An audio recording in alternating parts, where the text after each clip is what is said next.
기도가 너무 은혜스러워가지고 말씀을 간단하게 하고 내려가는 게 참 좋을 것 같다는 생각이 들었습니다. 아멘이 나와서 기대하겠습니다. 아멘. 마음대로 하겠습니다. 녹음해놨습니다.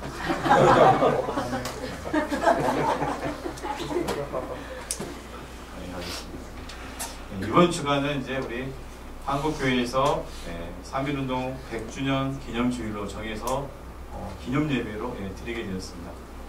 새로운 교회는 이제 다른 교회 가셔서 또 섬기시느라고 그런 부분이 없는 것 같은데, 또 오늘은 지금 또 베트남에서 또 제가 아끼는 동생 정은이가 가서 열심히 또 트럼프 대통령하고 역사적인 만남을 진행하고 있습니다. 제가 나이가 많으니까 아껴줘야 됩니다. 잘해야 더 잘 되거든요. 오늘 앞에 또 아이들이 찬양하는데 지지난주 같은 거 이제 시약 앞에 서면 시야만 보느라고 다른 애들 잘 못 보거든요. 오늘 시야 보느라고. 근데 오늘은 이제 시야가 없으니까 다른 애들 얼굴이 하나씩 보이기 시작하더라고요. 근데 역시 여느 때나 채희가 박채희 씨가 정치 장치 화품만이라고 해서 막 쓰러질 것 같아요. 불안한데 박채희도 화품하면서도 열심히 찬양하더라고요. 진지하게. 그래서 예전에 들었지만 문득 들은 생각이 아들이 하나만 더 있었다면 하는 생각이 들더라고요. 다행히 하나라서 줄 수는 없고 그렇다는 뜻이죠. 손을 적당히 긋고. 근데 참 찬양하는 모습이나 시야가 따라하려고 하더라고요. 채희가 이렇게 손을 모으면 저랑 손잡고 있다고 손 빼고 손을 모으고 제가 한 손 올리면 이쪽으로 올리고 하면서 계속 둘이 같이 교감하는 건지 모르겠지만 그 모습이 참 좋더라고요. 그러면서 이 아이들이 자라는 대한민국은 우리보다는 훨씬 좋은 나라가 됐으면 좋겠다는 소망이 생겨나게 됩니다. 역사적 만남을 우리 친구들은 과연 그게 뭔가 하는 생각이 들 수 있는데, 아주 쉽게 설명을 하면 여러분의 수준에 맞춰서 우리 승영이하고 예빈이하고 크게 싸웠어요. 5년 전쯤에. 그랬는데 그때 이제 김철 목사님이 가세해가지고 싸움이 유야무야 정리가 됐어요. 근데 우리 승명이가 여전히 마음에 한이 있어가지고 내가 언젠가는 저 집에게 복수해야지 하던데, 어느 날 정말 위험하고 비싸고 좋은 새총을 하나 만들었어요.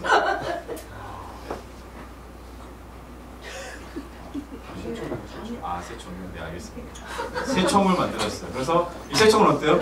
멀리서 쏘면 날아오잖아요. 그렇죠? 위험하잖아요. 그래서 어느 날 이제 김평 목사님 그 소식을 듣고 이제 예빈이를 숨기고, 그렇죠, 놔두고 승민이를 찾아가서 너의 불만이 무엇이냐, 그리고 여차저차 해결하는 과정이 지금 그 상황이라고 생각하면 됩니다.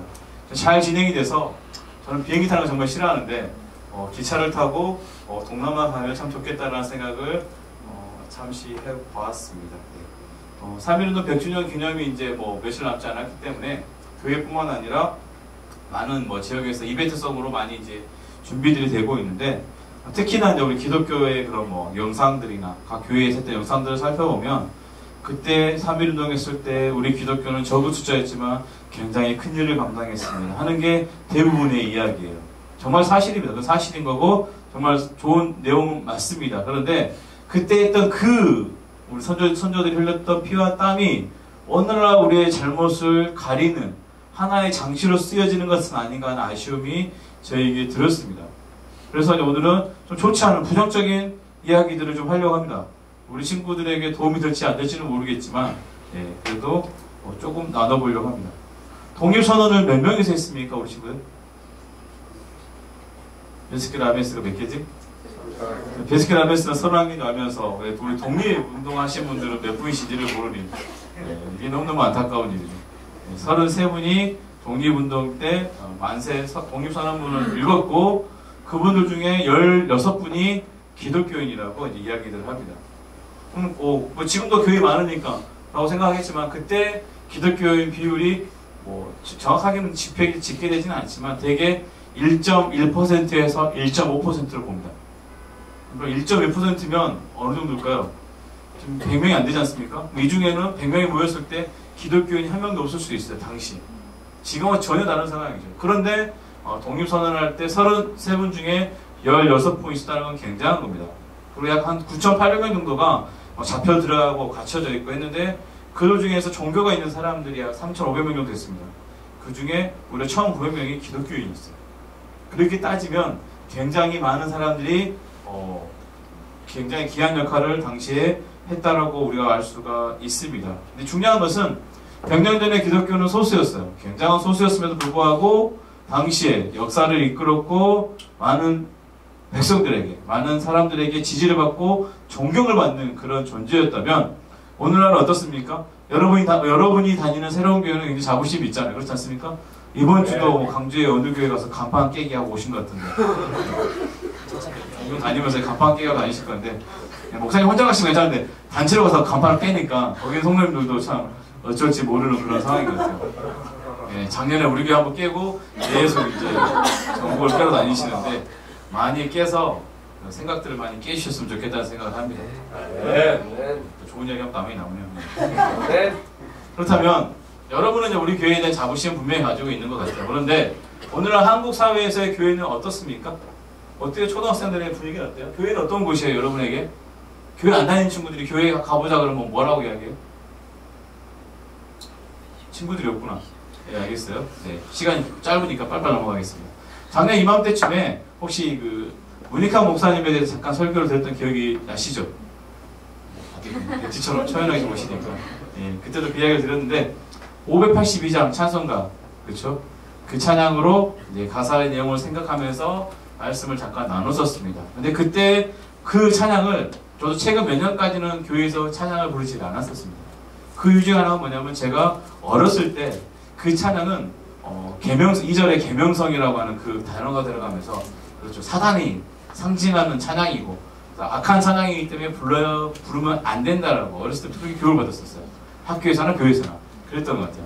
그러다 보니까 이제 그 찬양을 거의 부르지 않다가 최근 몇 년 전에 다시 이제 부르기 시작했습니다.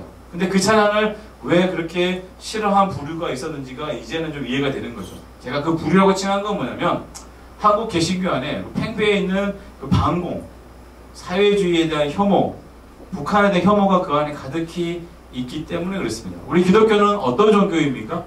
기독이라는 단어가 뭐죠? 예수가 하나님의 아들이시다는 뜻이잖아요. 그렇다면 우리는 예수 그리스도가 성육신하신 그분을 믿는 종교입니다. 그분의 말미암아 우리 영원히 죽을 수밖에 없는 우리가 구원을 받고 하나님의 나라, 영원한 나라를 소망으로 선물로 받는 존재라는 우리가 믿고 살아갑니다. 그렇지 않습니까? 네. 그 믿음으로 살아가는 것이 우리이지만 그럼에도 불구하고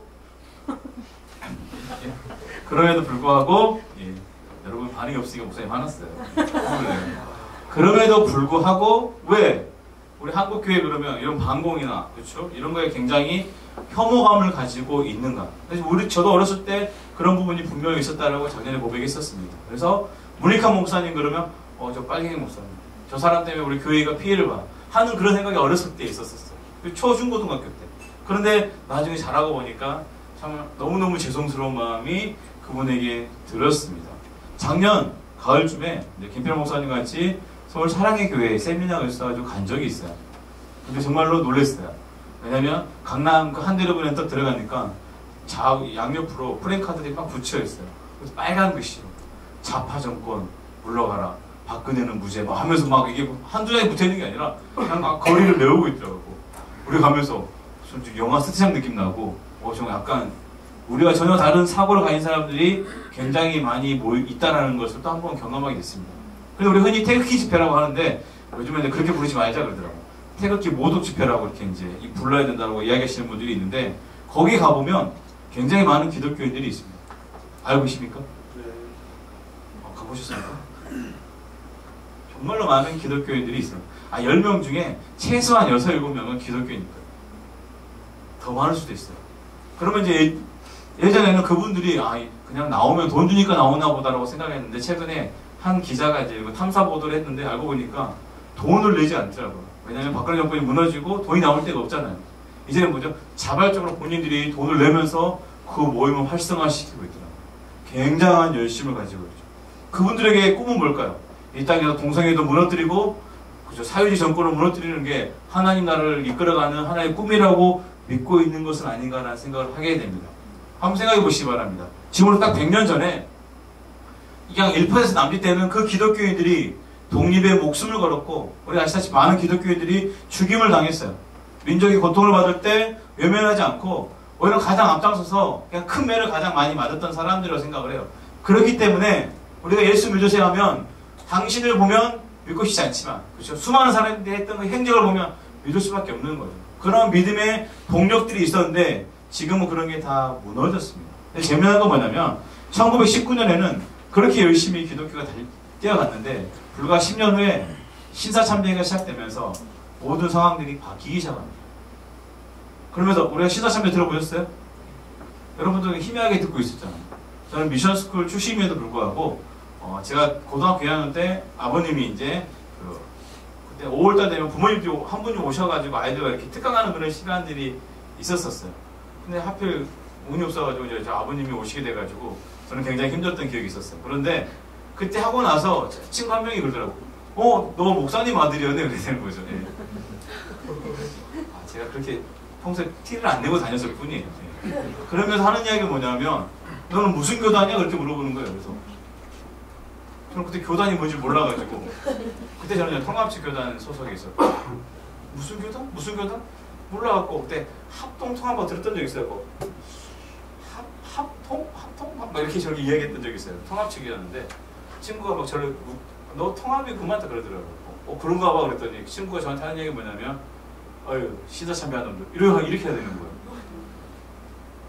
순간 뭐지 했어요. 아침에 아침 대바람부터 학교 열심히 딱 등교했는데 친구가 저를 부르더니 하는 이야기가 시사참배하는 놈들 그러더라고요. 무슨 말인지 나중에 알았죠. 그 친구가 고신측 친구였어요. 한마디로 고신측에서 뭐죠? 우리는 시사참배하지 않고 민족의 정규를 지키고 신앙의 절개를 지켰다고 어렸을 때 그걸 받은 것 같아요. 그러다 보니까 저를 보자마자 시사참배한 것도 이렇게 되니까 그래서 뭐 아침 대바람부터 턱을 날리고 그래서 목사들한테 한번 맞아봐야죠. 걔는 그랬을 거예요. 내가 믿음을 지키다가 맞았다라고. 악한 목사들한테 라고 기억할지 모르겠지만 그랬던 기억이 정말 있습니다. 그런데 정말 그렇게 자부심을 가질만 해요. 왜냐하면 당시에 정말로 치밀하게 일제가 교회를 괴롭혔고 그래서 많은 목사님들이 거기에 무릎을 꿇게 됩니다. 10년 전만 해도 독립의 중추가 됐는데 10년은 어떻게 됩니까? 일본이 식민지화 쉽게 가는 모든 과정에서 기독교가 굉장히 많은 열심을 하게 되는 거죠. 재미난 소식 하나 더 알려드리면 우리 안중근 의사가 안중근 장군님이죠. 우리 안중근 장군님이 어디에서 누구를 어떻게 했죠? 하얼빈에서 이토시로 무기를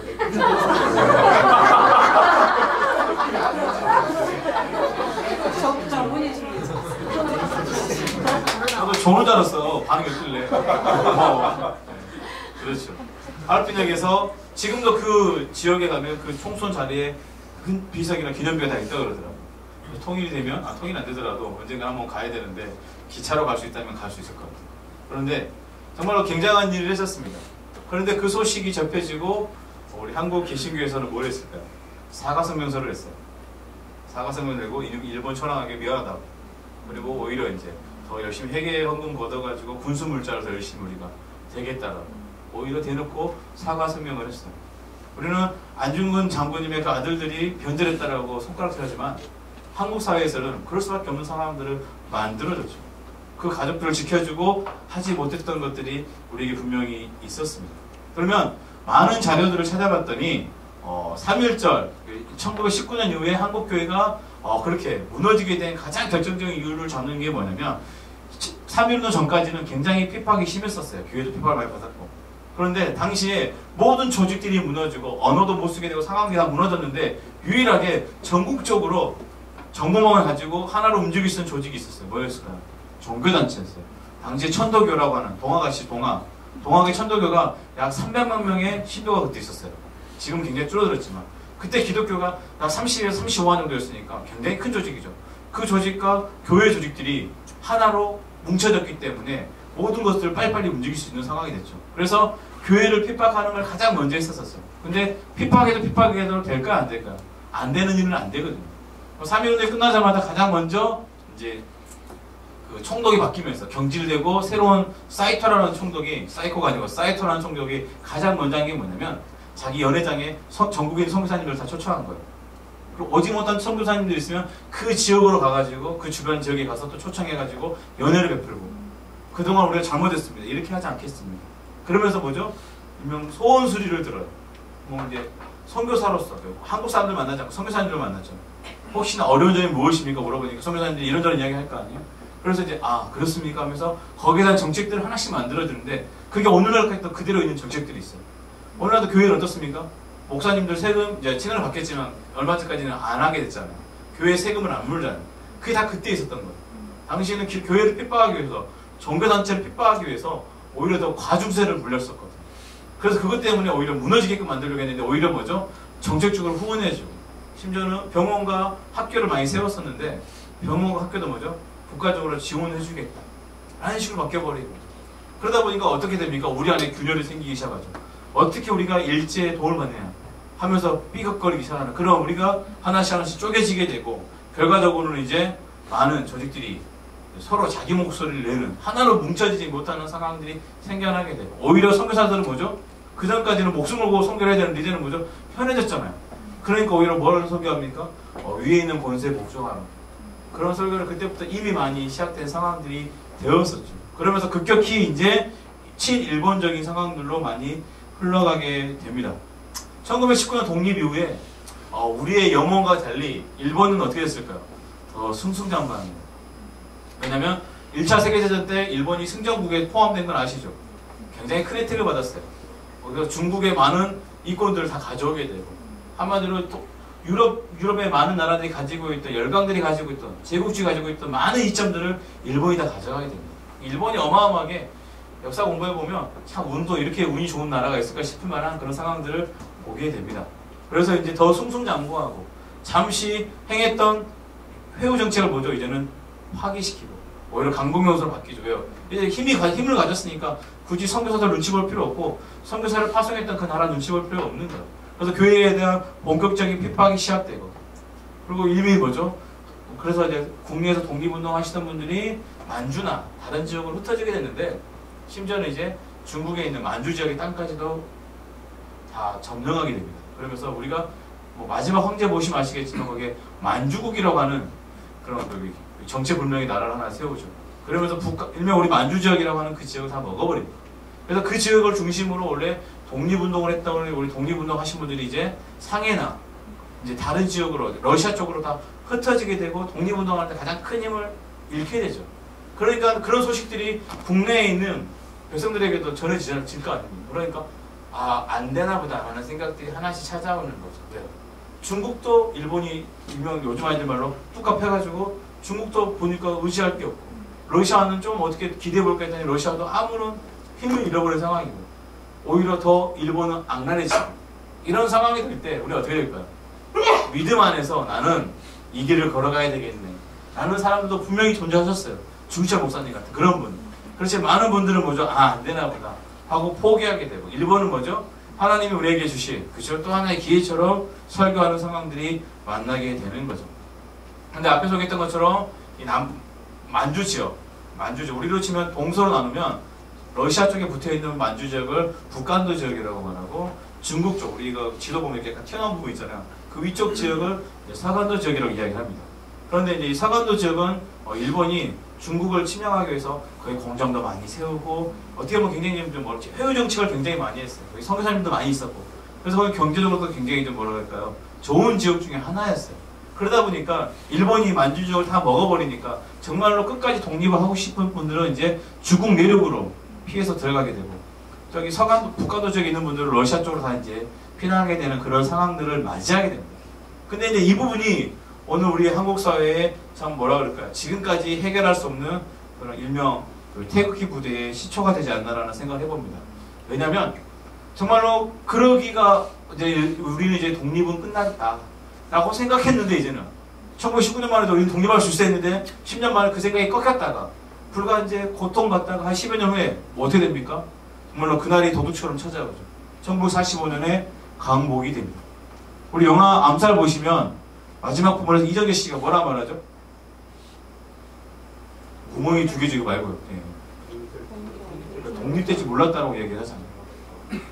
이렇게 될 줄 몰랐으니까 하면서 절규하는데 이게 어떻게 보면 그 1945년 해방된 대한 조국에 대해서 잘 상황을 대변해 주는 것 같아요. 왜냐면 너무 안타까운 장면이 하나 있죠. 왜냐면 2차 세계대전의 전후를 살펴보니까 1차 세계대전에는 일본이 승전국이 됐는데 이제 어떻습니까? 독일과 함께 초반에 승기를 잡다가 급속히 무너지는 상황이 되었고, 우리 아시다시피 이제 원자폭탄 한 방에 모든 게 정리가 되잖아요. 그때 이제 전세가 기울었다. 일본이 이제는 곧 전쟁에서 패하겠다라는 감을 잡은 전 세계에 흩어져 있던 우리 독립운동하시던 분들이 이제 연합으로 한반도를 쳐들어가려고, 일본을 쳐들어가려고 준비를 했었었는데 서로 세력 다툼하다가 시간들이 많이 좀 늦춰지게 됐어요. 그래가지고 우리가 1945년 8월 며칠날 강복했습니까? 15일. 모르니 너희들? 방학이라고 쉬는 날이 아니어서 모르지. 8월 15일날 해방이 되는데 문서로 보면 8월 21일날 새벽에 딱 진격하는 게 계획이었더라고요. 8월 20일 새벽에. 5일 앞두고 해방이 되어버리죠. 그러니까 우리 손으로 독립을 쟁취할 수 있는 기회를 놓쳐버립니다. 이후에 우리가 이제 국어 시간에 아주 짧게 배운 찬탁, 반탁 뭐 그런 운동. 이때라도 뭐 좀 이렇게 하나 됐으면 참 좋았을 텐데 서로 그냥 권력 다툼하다가 스스로 무너지게 되고, 우리 아시다시피 북한은 지금 북한대로 우리 대한민국 남한은 남한대로 이제 분리되는 그런 시간이 벌써 꽤 흘러가게 되었습니다. 근데 이때 이제 북한으로 들어왔던 그 러시아 세력 그리고 북한 공산당들은 아까 처음에 소개했던 것처럼 서간도 지역에 많은 사람들이 뭐 했죠? 친일에 앞장섰잖아요. 그 세력들이 이제 무너지게 되는 거죠. 그래서 가장 먼저 하는 게 친일 청산을 가장 먼저 했습니다. 그래서 지금도 우리가 북한에서 아는 소식들은 별로 없지만 북한에서 그걸 가장 높이 치는 게 독립 투사들이잖아요. 그래서 독립운동 했던 그 가족들은 지금도 좋은 대우를 받잖아요. 우리나라는 어떻게 됩니까? 독립운동하면 상대가 빌어먹는다고 그러잖아요. 정말입니다. 너무너무 비참하게 현실에 처해있는 독립운동했던 그 후손들이 지금도 남아있죠. 근데 서간도 지역에 있었던 그 사람들이 이제 북한이 들어와서 토지 정리를 다 하고 그냥 각 지역을 다 흩어버렸어요. 여기 살던 사람이 이쪽으로 각 지역을 흩어가지고 땅을 뺏어야 되니까, 땅을 뺏어서 골고루 다 나눠줘야 되니까 그냥 흩어버립니다. 그러니까 서간도 지역에 돈 많았던 그 일명 지주라고 하죠. 그 자본가 계층이 다 어디로 오겠습니까? 다 뺏기고 하나도 없이 탁탁 털려가지고 이제 다른 지역으로 흩어져야 되는데, 이들이 당시에 휴전선이 줄만 그어져 있었고 통행이 왕래가 됐었어요. 그래서 다들 이제 수도권으로, 요즘 있지만 경기 이북 지역으로 다 내려오게 되죠.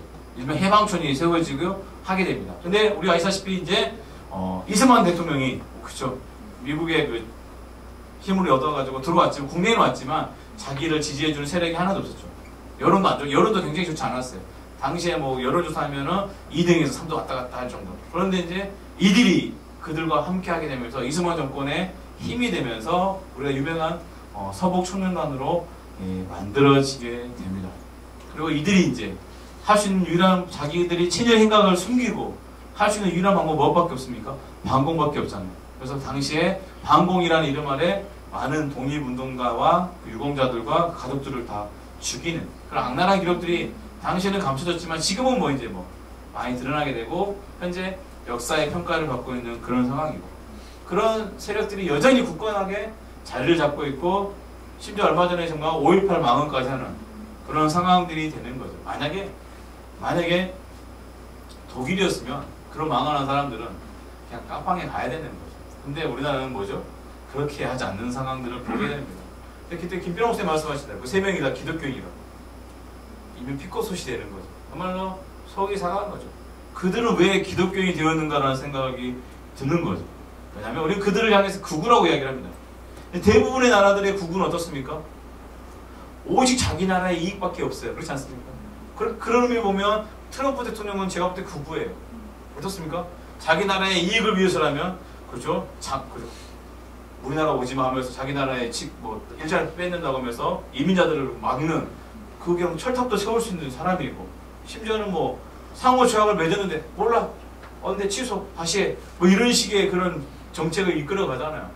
제가 볼 때는 굉장히 또라이라고 볼 수 있는데 우리에게 굉장히 도움이 되는 그런 사람이 되어가지고 차마 요구할 수는 없는 상황입니다. 제가 볼 때 굉장히 극우라고 볼 수 있는 상황입니다. 근데 오늘날 우리나라의 극우들은 어떻습니까? 그 정체가 참 묘해요. 남북이 화해하려고 이 시점에 그들은 어떻게 행동합니까? 오히려 반발하는 상황들을 분명히 보게 되죠. 그래서 제가 볼 때 그들이 하는 논조가 일본의 아베랑 같다라고 생각이 들었는데, 그래서 어떤 역사학자가 그러더라고요. 그들이 토착유구라고. 그러니까 겉모습은 한국 사람인데 속은 그냥 100% 일본인이라고. 그래서 니네 나라로 제발 가라고 그분이 이렇게 트위트했다가 글을 쓸 정도로 그런 상황들을 우리가 분명히 보게 됩니다. 우리는 그래서 그들의 정치가 궁금해요. 차라리 그분들이 머리를 빡빡 밀고 스님 앞에 서고 차라리 목탁을 두드리면 마음이라도 편하겠어요. 그런데 그들이 모여가지고 뭐합니까? 예배를 드리고 기도회를 하고 찬양을 부르고 그 성조기를 등에 막 어깨에 메고 나오고 이스라엘 국기를 흔들고 도대체 쟤들 정체가 뭘까라는 생각이 우리 막 들잖아요. 그리고 세월호 문제를 이야기할 때도 그분들은 뭐라고 그랬습니까? 우리를 향해서 빨갱이라고 이야기합니다. 제가 몇 년 전에 세월호 사고가 있고 근데 여름 8월쯤이었습니다. 그래서 휴가가 있었는데 교회에서 휴가가 있었는데 아이들과 하루 놀고 하루는 서울로 올라갔었어요. 그래서 거기 가서 피켓을 들고 있었거든요. 오, 지나가는 사람들이 다 여기에요. 깜짝 놀랐습니다. 수고하신다 하는 사람이 있었는데 나이 드신 분들 있잖아요.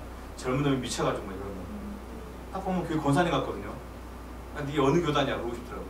그럴 정도로 그런 상황들 우리가 분명히 보게 됩니다. 5.18의 역사적 진실도 외면하고 왜곡하잖아요. 목사님 보세요.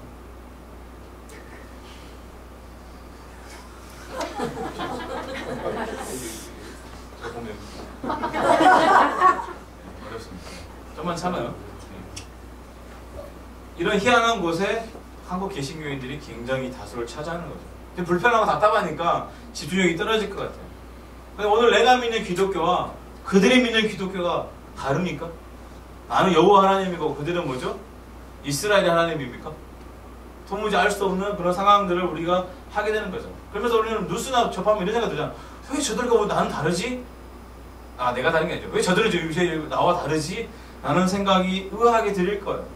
그 중심이 뭐냐면 한국 사회에 잘못 뿌리내린 친일 문제가 여전히 교회 안에서도 문제를 일으키고 있는 거죠. 이런 기독교 역사에 관심을 갖고 있었습니다. 기독교 역사에 관심을 갖고 있었고 초기 장로교 역사 같은 건 우리가 신학교 때 김평선은 마찬가지겠지만 두꺼운 책으로 있어가지고 읽게 됩니다. 근데 그 책을 읽었을 때는 이런 내용들이 나오질 않아요. 거의 없었어요. 기독교가 한국 사회에 얼마나 유익하고 좋았고 얼마나 많은 순교자들이 헌신했고 이런 내용들만 많았거든요. 그런데 작년에 제가 이걸 본격적으로 궁금했던 거는 작년에 4월 3일날 제주 사건 아시죠? 그때 우리 문재인 대통령이 가서 국가의 입장에서 사과를 했어요. 저는 그래서 그게 뭐지라는 생각이 들었어요. 제주도를 안 가봤는데 노론을 가봤지만 제주도가 어떤 상황이었는지 잘 몰랐으니까. 우리도 우리 5.18 사건 그러면 광주 분들은 다 아시잖아요. 저도 초등학교가 되기도 전에 제 삼촌이 58 개띠 분이셨거든요. 그분이 23대 때 본인 친구들이 광주에서 그런 일을 당했으니까 알잖아요. 그래서 어렸을 때부터 저 7살, 8살 아무것도 모르는데 저한테 막 그때 그런 일이 있었다고 저한테 열변을 토하면 제 머릿속에는 뭐예요? 존나 나쁜 놈 이거밖에 없는 거예요. 어떤 상황인지 잘 모르고 근데 감사하게도 잘 가르쳐 주셔가지고 만약에 제가 경상도에 안동에 태어났다 그러면 그 빨갱이들이 그랬다고 강주놈 나 강사람들 나쁜 놈 이렇게 있었을 거예요. 그냥 어떻게 보면 운이 좋아서 잘 들은 케이스겠죠. 그런 것처럼 왜 저 사람이 저럴 거가 아니라 기회가 없는 거죠. 우리도 제주도에 대한 이야기를 몰랐잖아요. 그래서 뭐지 하고 이제 하나하나 찾아보고 책을 하나 사보고 하는데 제가 눈이 꽂혔던 건 뭐냐면 그 제주 4.3 사건과 연계되는 게 제가 살고 있는 순천 여수 순천의 여수 반환 사건하고 연계가 되더라고요. 이게 뭐지 싶어서 쭉쭉쭉쭉 보게 되니까 아까 김평 목사님이 저를 향해서 이거 했지 않습니까? 이게 굉장히 무서운 거예요. 자질 있으신 분이에요. 왜냐면 당시에 빨갱이를 할 때 목사님들이 나오셔가지고 쟤 빨갱이에요. 이거 하면 그냥 끌려가서 죽는 거예요. 이건 손가락총이에요. 정말 무섭더라고요. 그래서 지금 제주도가 지금도 고구마율이 5%가 안 되는 거 아시죠? 전국 지역에서 가장 그래요. 고구마가 굉장히 좀 빨리 시작된 지역 중에 하나인데 그런 사건이 있었어요. 7년 동안 제주 전체 도민의 3분의 1이 죽었습니다. 엄청난 사건입니다. 근데 우리가 요즘에 IS 그러면 잔인하고 극강 무도한 놈들이라고 이야기 하시잖아요.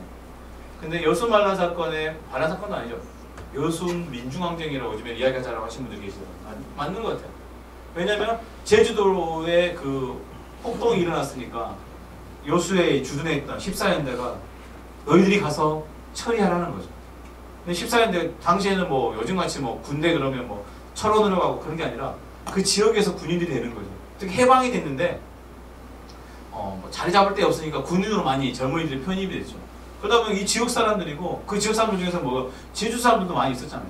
근데 자기가 총을 들고 가서 우리 이웃 사람들을 죽여야 되는 거예요. 그게 그럴 수 없다라고 이제 반발한 사건들이 그 여순 이제 사건의 시작이었죠. 그래서 그때도 뭐 일주일 만에 초토화가 되고, 제주도는 섬이어서 어렵지만 순천 여수는 뭐죠? 그냥 뭐 그냥 지역이잖아요. 하고 그냥 군이 와서 무려 일주일 만에 무려 3만 명이 넘는 분들이 죽임을 당했어요. 근데 제가 알고 있는 여수 관련 사건은 뭐였냐면 손양호 목사님의 두 아들들이 빨갱이들이 죽여서 손양호 목사님이 그 아들 중에 하나를 그렇죠 양자로 삼고, 여수 관련 사건 하면 제 기억에는 손양호 목사님밖에 없어요. 근데 지금 생각해 보니까 뭐죠? 당시 구구 개신교들이 잘못했던 그 사건들을 딱 하나로 묶어버리고 손양호 목사님 우상화시키면서 다 묻어버린 거죠. 빨갱이들 나쁜 놈. 우리 기독교 이렇게 우리는 이렇게 사랑이 많아. 이걸로 정리가 된 거예요. 제가 최근에도 그 책을 계속 보고 있었는데 제가 한숨을 좀 쉬었거든요. 저도 모르게 한숨이 나왔나 봐요. 그러니까 아내가 듣다가 그리고 왜 책 보다가 한숨을 쉬냐고. 역사를 읽으면 읽을수록 마음이 너무 아픈 거예요. 너무 마음이 아픈 거예요. 하루는 새벽에 기도하는데 너무 눈물이 나더라고요. 너무 마음이 아파요. 그리고 그동안 170, 80년 가까이 뭐죠? 그냥 손가락씩 봤을 때 그분들을 생각하니까 너무너무 미안하고 마음이 아프죠. 근데 그 중심에 우리 교회가 있는 거죠. 한번 생각해 보시면 한숨만 푹푹 나오는 시간들이죠. 너무 긴 역사를 저도 짧게 설명하다 보니까 듣는 여러분도 힘들고 전하는 저도 막 너무 힘든 서로 딱한 상황인데, 그들이 가지고 있는 그 열심들을 생각해 보자는 거예요. 해방 이후에 기독교가 가지고 있던 사회적인 많은 좋은 일도 정말 많이 있었습니다. 맞아요. 그걸 부정하지 않아요. 손장호 목사님, 그분은 신사참배도 거부하신 분이고 정말로 멋진 믿음의 길을 걸어가신 분 많아요. 근데 그분의 그 행적을 포장해가지고 뒤에 숨는 인간들이 있더라는 거죠. 우리가 3.1운동 그러면 누구만 생각납니까? 유관순 누나, 요즘에 누나라고 하면 자빠한다고 하더라고요. 페미니티한테 자빠한다니까 유관순 열사라고 표현하는 게 맞죠. 유관순 열사도 맞아요. 근데 유관순 열사도 우리 아시다시피 고등학생들한테 누가 관심 있었을까요? 근데 최근에 다양한 뭐 의견들이 나오죠. 그 의견들을 보면 친일파들이 그렇죠? 자기의 또 상황들을 미화시키려고 유관순이라는 한 인물을 굉장히 주도적으로 부각시킨 면이 없지 않아 있다라고 이야기하시는 분들이 있어요. 하지만 유관순 그 열사가 그 어린 나이에 나라의 독립을 위해서 최선을 다했고 목숨까지 걸었던 건 사실이니까 그걸 인정해야 되는 거예요. 하지만 또 그 공적 뒤에 숨는 인간들이 분명히 존재한다는 거죠. 그러니까 그들의 열심이나 그들의 헌신이 과연 무엇을 위한 것인가 우리가 한번 살펴봐야 된다는 거예요. 나는 왜 기독교인이 되었는가 우리 한번 생각해 보시기 바랍니다. 왜 기독교인이 됐습니까? 왜 성경의 말씀을 세상의 그 어떤 가치보다도 가장 귀하다고 여기고 살아가시려고 합니까? 왜 그렇습니까?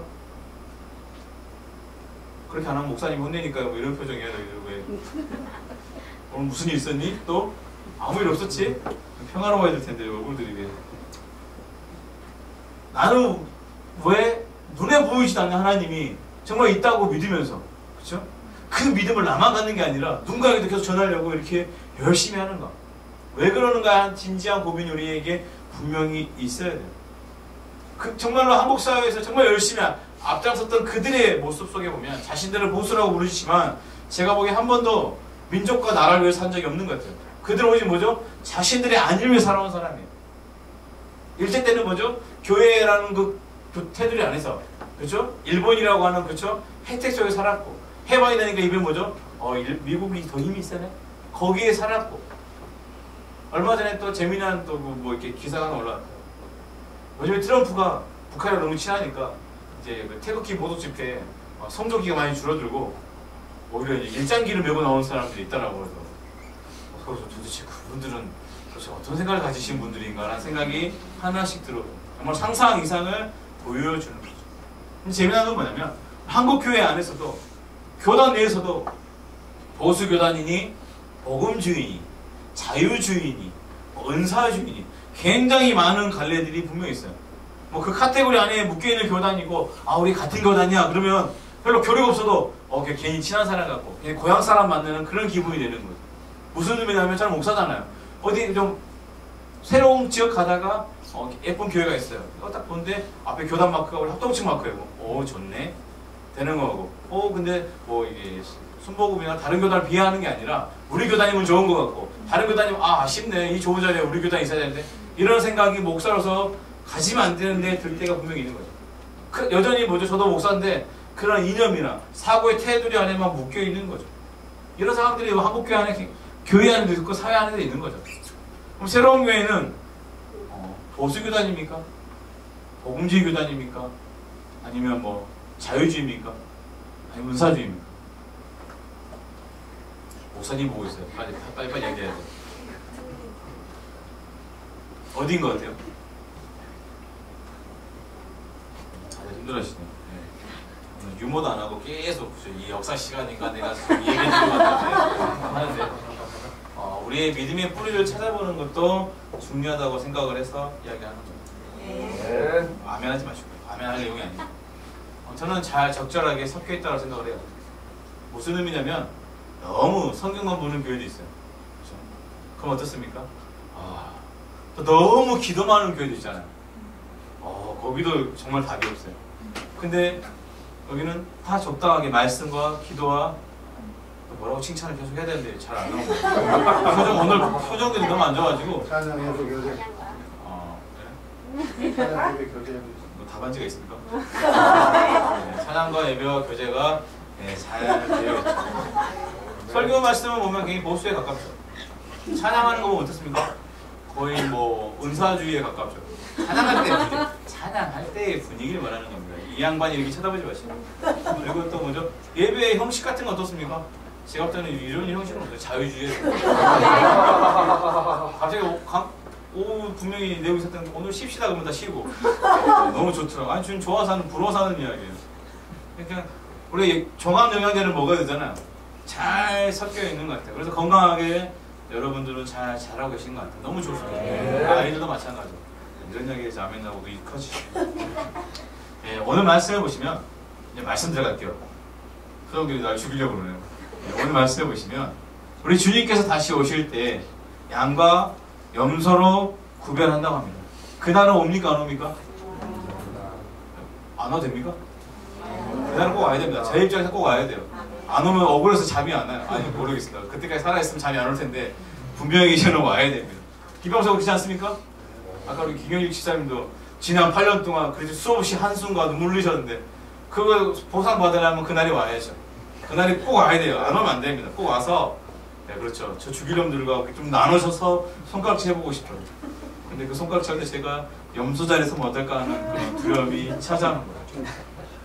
마찬가지입니다. 주님께서 오실 때 여러분은 어디 서실 것 같아요? 나는 양이다. 한번 손 들어보십시오. 오? 양 3마리 계십니다 지금. 난 염소다. 뭐예요? 회색 분자들만 있는 겁니까? 자신이 없는 거예요? 맞아요. 저도 마찬가지로 난 양이라고 열심히 뛰어갔는데 꼭 명단보다 아니 네 염소다 이러면 억장이 무너질 것 같아요. 그렇지 않습니까? 그리고 제가 볼 때 저 사람은 염소야 생각했는데 갔더니 옆에 양의 자리에 서 있다면 그거는 더 억장이 무너질 일이라고 생각해요. 무슨 일이냐면 오늘 주님께서 오셨을 마지막 때에 그렇죠? 우리가 주의 이름으로 이것 따고 저것 따고 이것 따고 저것 따고 했는데 왜 우리는 염소입니까? 라고 따지는 수많은 사람들이 그날 있을 수 있다는 거죠.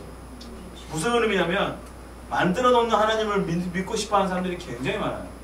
우리가 기도도 왜 기도하십니까? 왜 기도하시죠? 어떤 목적이나 내가 정말 필요한 상황들이 쟁취되기 위해서 할 때 기도가 훨씬 더 잘 됩니다. 그렇지 않습니까? 그렇죠? 그때 기도가 잘 돼요. 평안하고 아무것도 없고 일명 목적의식이 없을 때. 그렇지 않습니까? 그런데 우리가 생각이 바뀌어야죠. 연애해보신 분은 아실 거예요. 그냥 그 시간이 좋고 같이 있는 게 좋고 그렇지 않습니까? 잘 연애를 안 해보셔가지고 다들 뭐 선 보셨나? 네. 안 해보셨습니까? 우리 중고등부애들은 거기 숙이고 애들 열심히 공부하세요. 저는 연애하는 날이 반드시 옵니다. 그런 것처럼 예수님 앞에 서는 거, 우리가 하나님 앞에 서는 자체가 어떤 목적으로 만들어서 우리가 나간다면 하나님께서 뭐라고 말씀하실까요? 그건 아니라고 분명히 말씀하실 겁니다. 오늘 주님께서 제시하는 유일한 하나의 조건이 있어요. 네 기도 많이 안 했잖아. 너 전도 안 했잖아. 너 예배 시간에 잤잖아. 이걸 말씀하시는 게 아니라 딱 하나 말씀하십니다. 뭐라고 말씀하시죠? 너희 중에 있는 지극히 작은 하나에게 사랑과 정성을 다해서 대하는 것이 또 누구에게 하는 거라고요? 나에게 한 것이라고 우리 주님께서 분명히 말하고 있습니다. 정말 우리가 할 일은 뭐냐면 누군가에게 버려지고 관심 갖지 않은 그런 작은 자에게 해야 된다는 것이죠. 오늘 한국교회는 어떻습니까? 너무 힘이 좋아요. 힘을 많이 가졌어요. 정치까지 흔들 수 있는 힘을 가졌습니다. 그러다 보니까 어떻습니까? 오히려 작은 자들에게는 관심이 없고 저 높은 곳에만 모든 관심이 다 쏠려 있는 것이죠. 성공한 사람이 하나님의 축복받는 거고 실패한 사람은 하나님의 복과 멀어져 있는 거라고. 과연 그렇습니까? 우리가 정말 하나님을 언제 깊이 만납니까?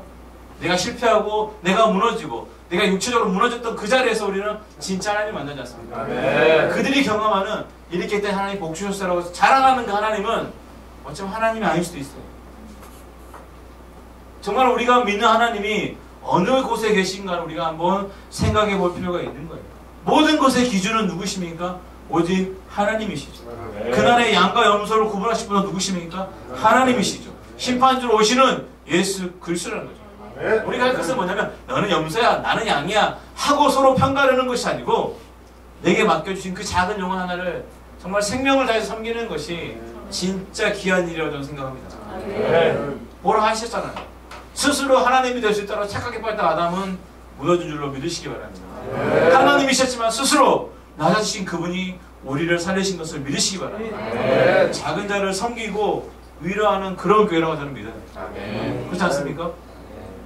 저한테는 아멘 안 해주십니까?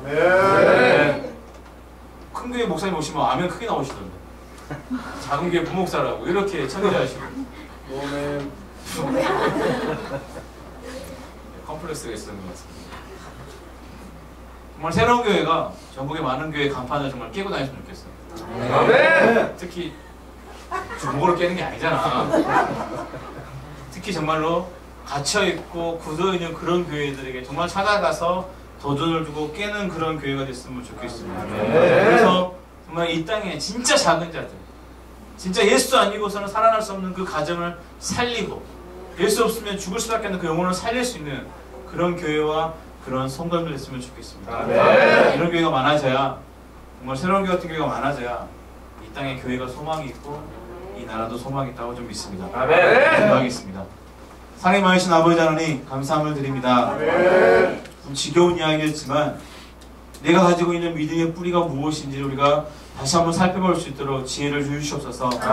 내가 왜 예수를 믿고 내가 왜 기독교인이 되었는가를 우리가 돌아보게 하시고 나의 유익과 나의 목표를 위해서 하나님께 서는 자가 아니라 하나님의 사랑이 좋아서 그 앞에 서는 자들로 세워 주시옵소서.